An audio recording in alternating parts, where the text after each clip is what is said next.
कभी कभी ना कुछ कहानियां इतनी अजीब होती हैं, इतनी विरोधाभासी कि यकीन करना मुश्किल हो जाता है।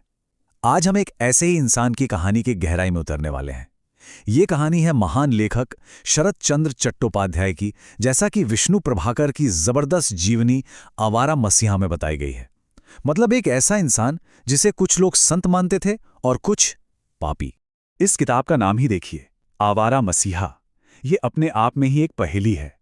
एक तरफ है शब्द आवारा, मतलब एक ऐसा इंसान जो लक्ष्यहीन है, दिशाहीन है, बस भटक रहा है। और दूसरी तरफ है मसीहा, यानी एक उद्धारकर्ता, एक बचाने वाला। ये दोनों शब्द, मतलब ये तो एक दूसरे के बिल्कुल उल्टे हैं। तो सबसे बड़ा सवाल यही उठता है कि भाई एक ही इंसान ये दोनों कैसे हो सकता है, एक ही वक्त में आवारा भी और मसीहा भी। आज हम बस इसी पहेली को सुलझाने की कोशिश करने वाले हैं। तो चलिए शुरू करते हैं। इस अजीब सी विरोधाभासी जिंदगी को समझने के लिए हमें विष्णु प्रभाकर की उस शानदार रिसर्च में उतरना होगा। उन्होंने एक ऐसे इंसान को दुनिया के सामने लाकर रख दिया जिसका सच अक्सर दुनिया से छुपाया गया था। और अंदाजा लगाइए ये काम कितना मुश्किल रहा होगा। विष्णु प्रभाकर को शरत चंद्र की बिखरी हुई, यहां वहां छुपी हुई जिंदगी की कड़ियों को जोड़ने में पूरे 14 साल लग गए। सोचिए जरा, 14 साल, ये कोई छोटा मोटा काम नहीं था। तो सबसे पहले ना इस पहेली के पहले हिस्से को देखते हैं। आवारा, शरत चंद्र की जिंदगी का वो पहलू जिसे उस वक्त के समाज ने बिल्कुल सिरे से नकार दिया था। देखिए, शरत चंद्र ने समाज के बनाए कायदे कानूनों को मानने से साफ मना कर दिया था। उनकी जिंदगी में कोई ठहराव नहीं था। वो सामाजिक रस्मों रिवाजों को खुलेआम चुनौती देते थे और रहते भी किनके बीच थे? उन लोगों के जिन्हें समाज ने, कह सकते हैं, बाहर फेंक दिया था। उस जमाने के हिसाब से ये वो सब कुछ था जो एक शरीफ या इज्जतदार इंसान को कभी कभी नहीं करना चाहिए था। और समाज की सोच इतनी पक्की थी कि उनके जीने के तरीके को प्रेरणा के लायक माना ही नहीं गया। उल्टा वो एक बुरी मिसाल बन गए थे। एक ऐसा इंसान जिससे कुछ सीखने की बजाय लोग दूर भागना ही सही समझते थे। लेकिन विष्णु प्रभाकर ने इसी जिसे समाज कीचड़ कह रहा था, उसमें कुछ और ही देखा। उन्होंने ये समझा कि कीचड़ में ही तो कमल खिलता है और कमल की ही तरह महान सुंदरता और गहरी करुणा अक्सर सबसे मुश्किल और अजीब हालातों से ही पैदा होती है। तो अब सिक्के का दूसरा पहलू देखते हैं, वो मसीहा जो उनके अंदर छिपा था। चलिए उस गहरी हमदर्दी को समझने की कोशिश करते हैं जिसने शरत चंद्र को कई लोगों के लिए वाकई एक उद्धारकर्ता बना दिया था। रंगून में जब प्लेग फैला तब उनके किरदार का असली टेस्ट हुआ। सोचिए, पूरा शहर डर के मारे खाली हो रहा था। लोग अपने सगे संबंधियों को, अपने परिवार वालों तक को छोड़ के भाग रहे थे। और उस वक्त शरत चंद्र, वो वहीं डटे रहे।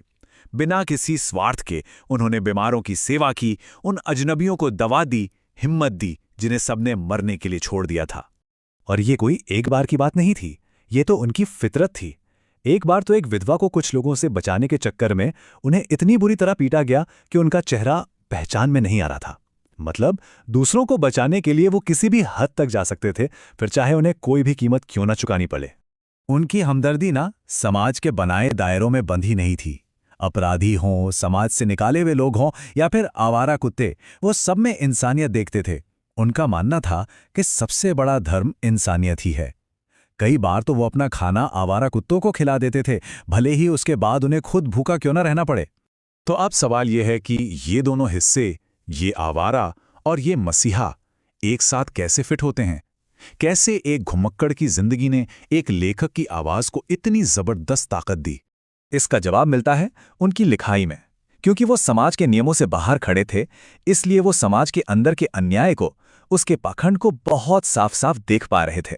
जाति पाति का भेदभाव हो, औरतों पर जुल्म हो या धर्म के नाम पर पाखंड, उन्होंने उन सभी मुद्दों पर लिखा जिन्हें उन्होंने खुद अपनी आंखों से देखा था, खुद महसूस किया था।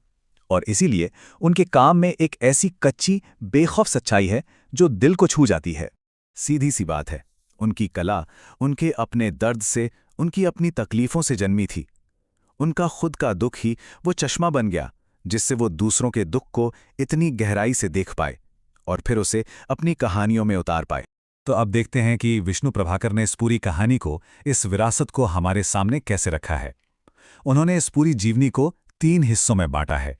चलिए देखते हैं कि उन्होंने इतनी बड़ी जिंदगी को कैसे एक ढांचे में पिरोया ताकि हम उस इंसान को उसकी पूरी सच्चाई के साथ समझ सकें। प्रभाकर जी ने इस जीवनी को एक सफर की तरह बुना है। पहला हिस्सा है दिशाहारा, मतलब जब रास्ता खो गया था। ये उनके बचपन और भटकती जवानी की कहानी है। फिर आता है दिशा की खोज, यानी रास्ते की तलाश, जिसमें उनके संघर्ष और रंगून का समय है। और आखिर में दिशांत, यानी रास्ते का अंत, जिसमें उनकी कामयाबी और सामाजिक कामों का जिक्र है।